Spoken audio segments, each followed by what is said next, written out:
Je vous propose un nouveau dicton aujourd'hui. En avril, ne te découvre pas d'un fil et file jouer au QCM. De fil en aiguille, au fil des questions, vous serez là dans la foi et dans la bonne humeur. Bien sûr, de la foi, de la bonne humeur et puis des récompenses, des cadeaux. Regardez. Le foyer de charité d'Ottrott vous offre un séjour pour 2 personnes au pied du mont Saint-Odile. Un endroit idéal pour venir vous ressourcer dans ce très bel écrin de verdure. Une halte pour le cœur et l'esprit. Il y a un petit peu de chemin avant d'aller en Alsace. Il faut d'abord gagner aujourd'hui, gagner le 29 avril. Et en attendant, eh bien, on fait nos premiers pas. C'est parti. Chantal, Nicolas et Annie sont nos 3 marcheurs du jour. Et vous êtes là, évidemment, décontractés, en forme ? Pas de problème. Très bien. Bon, pas de problème, très bien. Bienvenue, on va commencer à jouer avec vous, Chantal. Vous nous venez de Boulogne.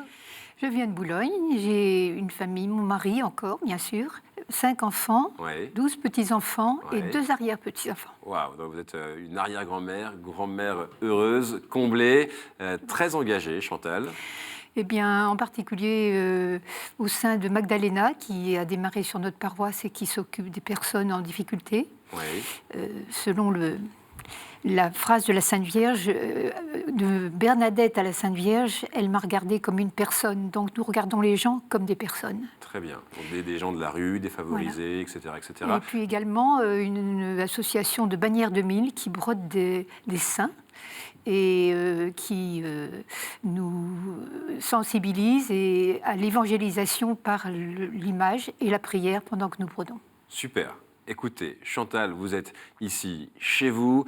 Par contre, il n'est pas question de broder, hein. Là, vous allez avoir 2 minutes, d'accord ? Vous avez la réponse, vous la donnez et vous allez straight to the point, comme on dit en anglais. Est-ce que vous êtes prête, Chantal ? Oui. Alors attention, 2 minutes, top, c'est parti. Que fit le jeune homme riche de l'Évangile après sa rencontre avec Jésus ? Il vendit ses biens, réponse A. Il partit tout triste, réponse B. Il devient apôtre, réponse C. Il partit tout triste. B. Et là, vous B. vous enrichissez d'1 point, ça marche. À quoi fait référence Chryso, que l'on retrouve dans les surnoms de Saint Jean Chrysostome, ou Pierre Chrysologue ? Est-ce que c'est l'or, réponse A, le Christ, réponse B, le papillon, réponse C. L'or. L'or. Et ça, c'est déjà 2 points. Tout va très très bien, Chantal. L'office monastique de la nuit en comporte 2 ou 3 selon la solennité. De quoi parle-t-on ? Est-ce qu'on parle des nocturnes ? Réponse A.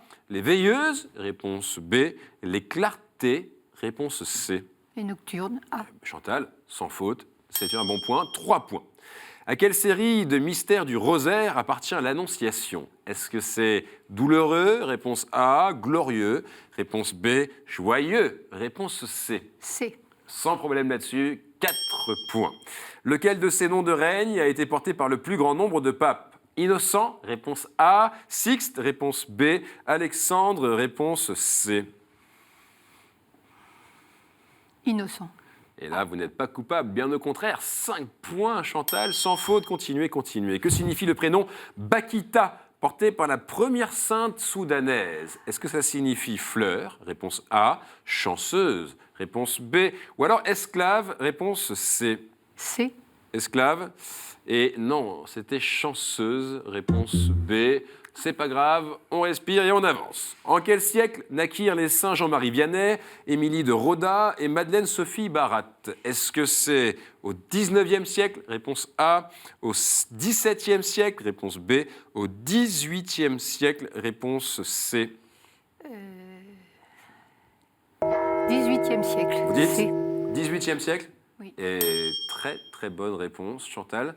Vous terminez là avec 6 points. Vous n'avez fait qu'une seule faute sur ces premiers pas. Franchement, c'est bien joué. Vous pouvez être fiers de vous. On verra la suite. Modeste, vous avez raison, vous avez raison. Bravo, en tout cas, effectivement, l'or en grec, ça se dit chryso, et ça, vous avez bien trouvé la réponse. Allez, on accueille maintenant notre deuxième marcheur. Deuxième marcheur, c'est Nicolas qui est avec nous, bienvenue. Bonjour Charlie, En forme ? super forme, Alors, vous êtes jeune, vous avez quel âge ? 25 ans. 25 ans, et vous travaillez. Ouais, je suis ingénieur en énergie et je pars dans 2 semaines en Inde pour une mission de volontariat en entreprise. mission de volontariat et vous allez dans quelle ville en Inde? Je vais à New Delhi. À New Delhi, très bien. Très engagé, à côté de ça. Oui, engagé. Je suis à Haven, c'est un groupe de prière à Notre-Dame de Boulogne. Et puis je sors de 13 ou 14 ans de scoutisme. Bien. Et quelques passions? Oui, je suis fan de chasse et je joue au rugby à mes heures perdues. Très bien. Nicolas, puisque vous aimez la chasse, j'espère que vous allez ramener plein de bonnes réponses dans votre gypsière. Vous avez 2 minutes pour ça. 2 minutes aussi pour faire mieux que 6, c'est le score détenu par Chantal. Et c'est possible. Est-ce que vous êtes prêts? Oui, je suis prêt. Alors attention, 2 minutes. Top, c'est parti. À qui Dieu a-t-il demandé de quitter son pays pour devenir l'ancêtre du peuple élu? Noé, réponse A. Jacob, réponse B. Abraham, réponse C. Abraham, réponse C. Et je dis oui, 1 point. Qui a succédé à Tarcisio Bertone comme secrétaire d'État du Saint-Siège le 15 octobre 2013? Est-ce que c'est Pietro Parolin, réponse A, Marcello Michelin, réponse B, ou alors Pinto Ripolin, réponse C? Réponse A, Pietro Parolin. Oui, parce que Marcello Michelin, je vous aurais dit changez vos pneus. 2 points pour vous. Comment appelle-t-on la cérémonie du lavement des pieds au jeudi saint? Patibulum, réponse A. Mandatum, réponse B. Decrassum, réponse C. B, Mandatum. Sans problème là-dessus. 3 points. Quelle est la couleur de la pierre de la cathédrale de Clermont-Ferrand? Est-ce qu'elle est rose? Est-ce qu'elle est noire? Est-ce qu'elle est blanche? Alors j'y étais il y a 2 semaines, donc c'est B, noir. Et c'est parfait, ça, et c'est sans faute. 4 points. Continuez. Quel modèle de croix a les branches de même longueur et un C majuscule dans chacun des 4 cadrans? Est-ce que c'est la croix de Jérusalem? Est-ce que c'est la croix serbe? Ou alors la croix huguenote? Croix serbe. Vous êtes sûr? Réponse B. Et ça vous donne 5 points, sans faute. Comment représente-t-on Saint-Sébastien avec un chien blanc? Réponse A. Coiffé d'une tiare clignotante? Réponse B. Ou alors percé de flèches? Réponse C. Réponse C, percée de flèches. La réponse était fléchée, si j'ose dire. Vous êtes maintenant à égalité avec Chantal. Continuez. Pour les offrir en cadeau de Pâques, que commanda chaque année le tsar Nicolas II au joaillier Fabergé? Des cloches? Réponse A. Des œufs? Réponse B. Des lapins? Réponse C. Des cloches, réponse A. Et là, c'était une réponse brouillée. C'était des œufs, réponse B. Allez, continuez. Combien de juifs pieux reçurent le baptême après le discours de Pierre, le jour de la Pentecôte? Attention, est-ce que c'est 500? Est-ce que c'est 1000? Est-ce que c'est 3000? Et c'est pour prendre la tête, pour faire 7 points. Je ne sais pas du tout, donc je vais répondre réponse B, 1000. Et c'est pas dans le 1000, pas du tout, c'était 3000, malheureusement. Mais heureusement, vous avez fait un super score. Franchement, 6 points. Il y a du niveau. Hein. Je vois Annie, qui est notre prochaine marcheuse, là, se dire « Ouh là là là là !» Rassurez-vous, Annie, tout va bien se passer. Nicolas, bien joué, franchement. Alors, Annie, justement, ça va? Bonjour, oui, ça va bien. Vous êtes en forme? En pleine forme. Vous êtes prête à relever ce défi là, que nous proposent Chantal et Nicolas, de faire mieux que 6? Difficile, hein? Bon, alors, vous avez travaillé de nombreuses années à la Défense. À la Défense, oui, dans les tours. Dans les tours. Dans les sondages. Aujourd'hui, vous êtes très engagé. Oui, je suis engagée dans la paroisse de Clichy-la-Garenne, Oui, la paroisse de Saint-Vincent-de-Paul, oui. où je peux accompagner des personnes qui se destinent à être baptisées ou qui vont faire leur confirmation dans Très l'équipe de catéchuménat. Très bien. Et je crois savoir aussi que vous animez des messes. Oui, il y a une maison de retraite où il y a des bénévoles qui, tous les dimanches, font en sorte que des personnes puissent avoir la messe. Un prêtre vient et je participe à l'animation des chants. Très bien. Annie, une passion également pour le jardinage. Oui, mais pas à Paris, en Touraine. Très bien. Annie, puisque vous aimez le jardinage, écoutez, cultivez vos réponses et ratissez large pour faire mieux que 6. Et c'est possible. Est-ce que vous êtes prête? Je suis prête. 3 minutes, ou plutôt 2 minutes. J'allais être très généreux là. 2 minutes. Top, c'est parti. Qui sanglote amèrement dans les évangiles? Est-ce que c'est Hérodiade? Réponse A. Malchus? Réponse B. Ou alors Pierre? Réponse C. Pierre. Oui, ne pleurez pas. 1 point. Quelle abbaye normande fut l'un des plus grands foyers de vie intellectuelle au XIe siècle, notamment grâce à Anselme de Canterbury? Le Tintoret? Réponse A. Le Toronnet? Réponse B. Le Bec et Loin? Réponse C. Le bec est loin. Oui, madame. 2 points.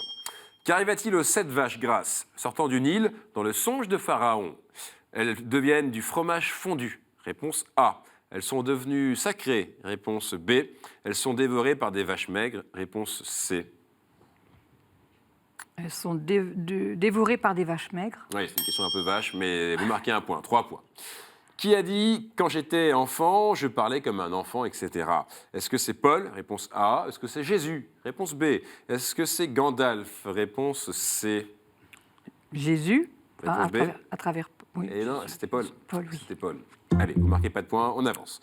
Quel livre prophétique associe Bethléem comme lieu de naissance du Messie? Le livre de Baruch, réponse A. Le livre d'Esdras, réponse B. Le livre de Michée, réponse C. C. Michée. Oui, absolument, 4 points. À la fin de l'évangile de Marc, qui dit aux femmes que Jésus attend les disciples en Galilée? Un centurion, réponse A. Nicodème, réponse B. Un jeune homme blanc, réponse C. Un jeune homme blanc. Oui, absolument, 5 points. Vous êtes à 1 point de tout le monde. Que peut poser l'évêque sur ses genoux pendant la bénédiction des cendres ou le lavement des pieds? Un mogwai, réponse A. Un gremlin, réponse B. Un grémial, réponse C. Grémial. Vous êtes sûr? Eh oui, absolument. Égalité parfaite avec tout le monde. Continuez. Qu'arriva-t-il au premier enfant de David et Bethsabée? Fruit de l'adultère. Il devient prêtre. Réponse A. Il sera le roi Salomon. Réponse B. Il meurt. Réponse C. Attention Annie, hein, c'est pour prendre la tête. Il sera le roi Salomon. Et non, il meurt. Réponse C. Allez, je rigole parce qu'on est vraiment dans notre superbe niveau là. On est à 6 points partout. Je crois que ça n'arrive jamais. Hein. C'est très très rare en tout cas. Donc on va vous départager. On va vous poser une première question pour la première place. Et puis je vous poserai une deuxième question pour la deuxième place. Donc vous mettez les mains sur le buzzer. Dès que vous avez la réponse, vous appuyez. Voici donc la première question. Qui supplia Dieu d'épargner Sodome et Gomorrhe? Qui supplie à Dieu d'épargner Sodome et Gomorrhe? Appuyez, appuyez. Annie? Abraham. Eh oui, Annie, absolument, vous marquez ce point. Vous êtes donc en tête. Chantal, Nicolas, je vous pose une deuxième question. Annie, vous ne jouez plus. Voici la deuxième question. Quel personnage majeur de l'Ancien Testament est fréquemment représenté avec des cornes? Chantal? Moïse. Oui, absolument, Chantal. Vous arrivez donc deuxième. Oh là là, il y a du niveau. On va passer un bon moment sur ce chemin. En tête, Annie, suivi de Chantal, Nicolas, juste derrière. Très, très serré tout ça. Sans plus tarder, on y va. Sur le chemin, le vrai. Ce chemin est là, en face de vous. 6 thèmes, bien sûr, pour vous aider à avancer, pour vous aider à galoper, hein, puisqu'apparemment, il y a du niveau. Aujourd'hui, c'est vous, Annie, qui allez choisir les 2 premiers thèmes, s'il vous plaît. Je vous écoute. Liturgie. Oui. Liturgie, sacrement et prière. Oui. Et ensuite, Question providentielle. question providentielle. Chantal, vous choisissez un 3e thème, s'il vous plaît. Saint et témoin de la foi. Saint et témoin de la foi. Formidable. Ce qui fait que nous allons jouer avec liturgie, prière et sacrement. Question providentielle, saint et témoin de la foi. Regardez vos buzzers, vos compteurs, ils repartent maintenant à 0. Dommage hein, pour vous tous, parce que vous aviez marqué plein de points. Mais non, c'est la règle, ça repart à 0. Et on se concentre. Voici la première question. Question liturgie, prière et sacrement. Je suis une dévotion qui oriente vers l'amour du Christ et son adoration. Dans le directoire sur la piété populaire et la liturgie, publié en avril 2002, la Congrégation pour le culte divin rappelle le sens du culte qui m'est rendu. Je désigne le mystère même du Christ. Annie? L'adoration du Saint-Sacrement. Saint-Sacrement? Non. Je désigne le mystère même du Christ, c'est-à-dire la totalité de son être, ou le centre intime et essentiel de sa personne. Je suis souvent représenté en art, sous une forme enflammée, brillante, parfois entourée d'une couronne d'épines et surmontée d'une petite croix. Mon culte s'est répandu notamment grâce à Sainte Marguerite Marie Alacoque et un peu aussi au sommet de Montmartre. Chantal? Le Sacré-Cœur. Eh oui, effectivement. Mon culte s'est répandu grâce à Sainte Marguerite Marie Alacoque et au sommet de Montmartre, Sacré-Cœur. Vous marquez ce premier point, Chantal. Il est important à prendre, hein, ce premier point. Question maintenant providentielle. Je suis une ville située au pied du mont Parnasse, non pas dans le 15e arrondissement de Paris, hein, je parle pour les Parisiens, mais en Phocide. Les traces les plus anciennes d'une occupation humaine sur mon site remonte au néolithique. Durant la Grèce antique, je fus le lieu d'adoration d'Apollon. Je fus du 6e au 4e siècle avant Jésus-Christ le véritable centre et le symbole de l'unité du monde grec qui était religieuse. En 392, l'édit de Théodose. Nicolas. 3. 3, non. L'édit de Théodose, qui interdit les cultes païens dans l'Empire romain, met fin au culte d'Apollon pythien, donc lié à la célèbre Pythie, un de ces oracles que la Bible récuse. Une ville chrétienne s'installe alors dans mon sanctuaire puis disparaît. Mon nom vient du grec dauphin, forme que prit Apollon pour attirer les marins crétois chargés de répandre son culte sur le site. Chantal. Delphes. Eh, bien joué. Annie, vous l'aviez ? Delphes. Et il fallait y aller, c'est dommage. Oui, c'est ça. Chantal là, qui marque ce point, qui marque un deuxième point. Et quand vous êtes sûr de vous, allez-y, franchement. Attendez pas trop, parce qu'après, Chantal, elle répond bon. Donc, c'est super, continuons comme ça. Question maintenant, saint et témoin de la foi. Le prénom, on cherche un prénom. Le prénom que vous cherchez a été porté par de nombreux saints. L'un fut consul et martyr en 89. Celui d'Ochride fut l'apôtre des Bulgares et leur premier évêque. Ce prénom fut aussi porté par le premier évêque de Metz au IIIe siècle. Au IXe siècle, un moine de Studion, à Constantinople, mérita le surnom d'hymnographe, ayant composé un grand nombre de canons poétiques en l'honneur de la Mère de Dieu. Ce prénom fut porté par un des pères de l'Église, à Alexandrie, le maître d'Origène. Il fut porté par un pape, représenté avec une encre au cou. Ce prénom évoque une qualité, pas étonnant pour un saint, prompte au pardon des offenses. Un prénom qui est une qualité, prompte au pardon des offenses. Je fus un pape, représenté avec une encre au cou. Allez, lâchez-vous, tentez. Annie. Constantin. Constantin, non. Nicolas, Chantal, on cherche un prénom qui évoque une qualité qui est prompte au pardon des offenses, quand on pardonne. Nicolas, Chantal. Non ? Alors, je vais vous donner la Clément. réponse. Ouais, Annie, vous ne pouvez plus répondre, mais c'est effectivement la bonne réponse que j'attendais. C'était Clément. Et là, forcément, ça fait tilt. Oui. Personne ne marque de point sur cette question. Et je continue avec une question. Liturgie, prière et sacrement. Nicolas, Annie, il faut y aller. Et attention, on appuie bien avant de donner la réponse. Notre usage symbolise, depuis des temps très anciens, un lien librement contracté. La liturgie chrétienne consacre cet usage en plusieurs occasions. Il semble que la signification fondamentale soit celle de la fidélité à l'union matrimoniale, qui renvoie elle-même au mystère de l'alliance entre Dieu et son peuple dans le Christ. Nicolas. Un anneau. Bien joué. Très très bien joué. Les vierges consacrées me reçoivent aussi, et celui du pape porte le nom du pécheur, l'anneau du pécheur. Nicolas, c'est très bien joué, vous marquez un point. Annie, attention, on y va. Question providentielle. Je suis un des poèmes des Fleurs du Mal de Baudelaire. J'apparais 67 fois dans la Bible. Je suis reçu et je suis donné. Je suis parole ou geste, parole et geste. Je suis la demande et le fruit. Je suis dans la bouche et les mains des patriarches, dans ceux des prêtres et des célébrants d'aujourd'hui, dans ceux des parents. Je m'adresse à des personnes, je m'adresse aussi à des activités, à des assemblées ou à des monuments. Et je m'adresse à Dieu. Nicolas. La bonne parole. Bonne parole, non. Je suis un point commun entre le pape émérite et le précédent président des États-Unis, dont les prénoms et noms de règne dérivent de moi.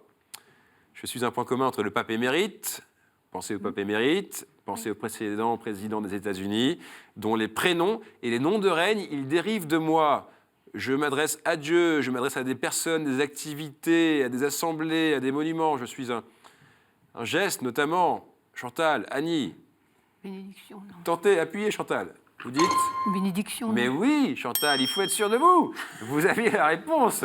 Voilà, vous n'auriez pas appuyé, ça aurait été trop dommage. Bénédiction, effectivement. 3 points, Chantal. C'est bien vu, Nicolas soupire. Vous aviez la réponse, mais trop tard. Mais c'est le jeu, c'est pas grave. On continue. Annie, il faut absolument y aller. Rien n'est grave, mais là, je pense qu'il faut rentrer sur ce chemin, puisque c'est la dernière question. Donc tout est possible, il faut y aller. Je suis constituée d'une base circulaire de pâte feuilletée ou brisée, ceinte de petits choux à la crème, nappée de caramel et dont l'intérieur est rempli de crème, crème composée à 50% de crème cuite, aromatisée au kirsch, oui Chantal, Saint-Honoré. bien joué, et de 50% de crème chantilly, effectivement, Bravo. le Saint-Honoré.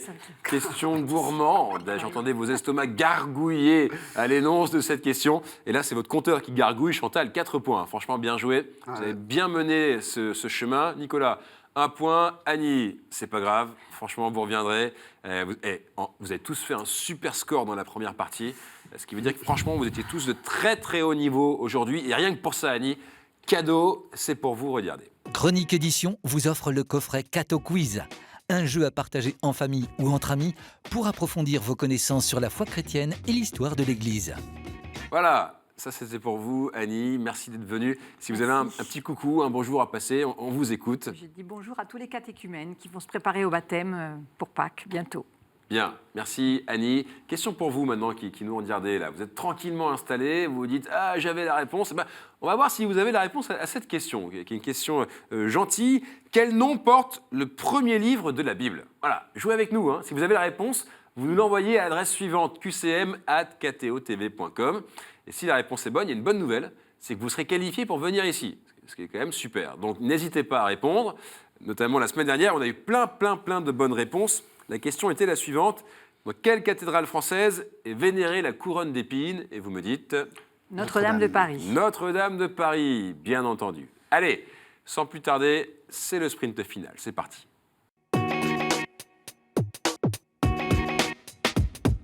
Je sais que vous êtes là à nous regarder avec vos pop-corn et vous dire ça va être croustillant. Là, on a une finale de qualité entre, évidemment, Chantal et Nicolas. Vous connaissez le principe? Je pose 7 questions autour d'un seul et unique thème. Et bien sûr, au bout du compte, on a un gagnant, le chrétien ou alors la chrétienne en marche de la semaine. Chantal, c'est vous qui allez prendre un thème. Celui qui vous plaît. Il est important parce qu'il va définir le sprint final. Et donc le thème, c'est... Les prénoms bibliques. Les prénoms bibliques. Bien. Nous allons donc vous poser 7 questions autour des prénoms bibliques. Je vois Nicolas respirer. Il a raison, parce que le sprint final, il faut du souffle. Mettez les mains sur le buzzer. Dès que vous avez la réponse, Chantal, Nicolas, vous y allez. Vous n'hésitez pas, vous appuyez très vite. Voici la première question. Son prénom signifie colombe, mais il fut avalé par un poisson. Nicolas. Jonas. Bien joué. Très bien joué. Vous marquez ce premier point. Chantal, Jonas, effectivement. Prénom qui signifie colombe, avalé par un poisson. Jonas. 1 point pour vous, Nicolas. Voici une deuxième question. Quel nom signifiant Dieu guérit porte l'archange du livre de Tobit? Quel nom? Chantal. Raphaël. Oui, absolument. Nom signifiant Dieu guérit, et c'est Raphaël. Allez, égalité parfaite. On vous l'avait dit, il y a du niveau, il y a de la compétition, un partout pour l'instant. Troisième question. Qui donna à Hoshea le prénom de Josué? Qui donna à Hoshea le prénom de Josué? Tentez, n'ayez pas peur de vous tromper. Nicolas. Jésus. Jésus, non. Vous pouvez réappuyer, Nicolas, si vous voulez. Chantal aussi, vous pouvez réappuyer. Chantal, qui donna à Hoshea le prénom de Josué? Moïse, non, je sais pas. Comment? Moïse. Mais Moïse, oui, absolument, c'est la bonne réponse. Ah, vous êtes spécialiste de ça, Chantal. Vous faites semblant que la réponse n'est pas bonne, mais elle est parfaitement bonne. Et ça vous donne un deuxième point. Il est beau, ce deuxième point. Il est important. On continue. 4e question. Combien des 12 apôtres se prénommaient Jacques? Nicolas. 2. Attention, c'est bien Nicolas qui avait appuyé. Chantal, attention, effectivement. Et la réponse est 2. Jacques le mineur, fils d'Alphée, fils de Zébédée. Jacques le majeur. Pas de problème là-dessus, je sais que vous avez la réponse. Donc attention, on appuie, je vous donne la parole et ne donnez pas la réponse aux autres. Égalité parfaite, 2 partout. Mais qui va gagner? Qui? On continue. Voici une 5e question. Quel prénom signifie Dieu sauve? Quel prénom signifie Dieu sauve? Chantal. Jésus. Comment? Jésus. Emmanuel. Jésus, effectivement. Yeshua. Dieu sauve. Jésus. 3 points, Chantal. Chantal, si vous marquez bon là, vous gagnez la partie. Donc attention, hein, il faut continuer comme ça. Nicolas, vous pouvez largement revenir. Vous êtes à 1 point derrière Chantal, c'est rien. Voici donc une 6e question pour vous. Quel nom la Bible donne-t-elle au premier homme, nom signifiant glaiseux, terreux ou rouge? Chantal. Comment? Adam. Oui, je vois Nicolas dépité parce qu'évidemment la réponse il l'avait. Mais Chantal, vous l'avez mérité aussi, hein, ce sprint final. La musique est en marche pour vous, Chantal, vous avez gagné ce jeu. Nicolas, bien joué, effectivement, Adam signifie le glaiseux, le terreux, celui qui est rouge, Adam, rouge. Il y avait une dernière question que je vous pose, comme ça, pour le fun, pour l'amour du QCM. À la demande de l'ange, quel prénom Zacharie donna-t-il à son fils? Vous aurez dit Jean-Baptiste? Oui, absolument, c'était Jean précisément. Et vous auriez marqué ce point aussi. Pas de regret, Nicolas, ça va? Ça va. Déçu un peu? Ouais, mais très content d'avoir joué. Bon, je suis très content d'avoir joué. Bel esprit en plus, hein. Ils sont forts, ils ont un bon esprit. Et donc ça mérite des cadeaux, c'est pour vous. Nicolas, regardez. Monsieur, la maison Laudate a le plaisir de vous offrir cette croix en argent massif, symbole du lien entre Dieu et les hommes. Nicolas, j'ai envie de vous serrer la main. Je suis fier de vous connaître, fier de vous avoir rencontré. Et si vous avez un bonjour, un coucou à passer, c'est le moment. Profitez-en. Bah, je dis bonjour à toute la paroisse Sainte-Cécile et en particulier le groupe de prière Even qui me regarde peut-être. Et bien sûr qu'ils vous regardent. Ils sont des milliards à nous regarder toutes les semaines. Chantal, vous êtes convoquée, vous allez revenir le 29 avril. Ça va? Vous êtes sûr? Mais oui, absolument, vous êtes sûr. Vous avez été superbe, une super candidate. Et vous serez encore mieux, je suis sûr, le 29 avril. Vous serez là? Oui. Au rendez-vous. Bah oui. Absolument. Et vous aussi, hein, soyez là. On se donne rendez-vous dans 2 semaines. 2 semaines pour la prochaine émission, pour la suite des sélections. Et puis le 29 avril pour la grande finale. Avec Chantal notamment. Donc soyez là, notez bien. En attendant, allez sur Internet, jouez, amusez-vous et venez ici. Parce que le QCM n'attend que vous. Ciao, restez en marche.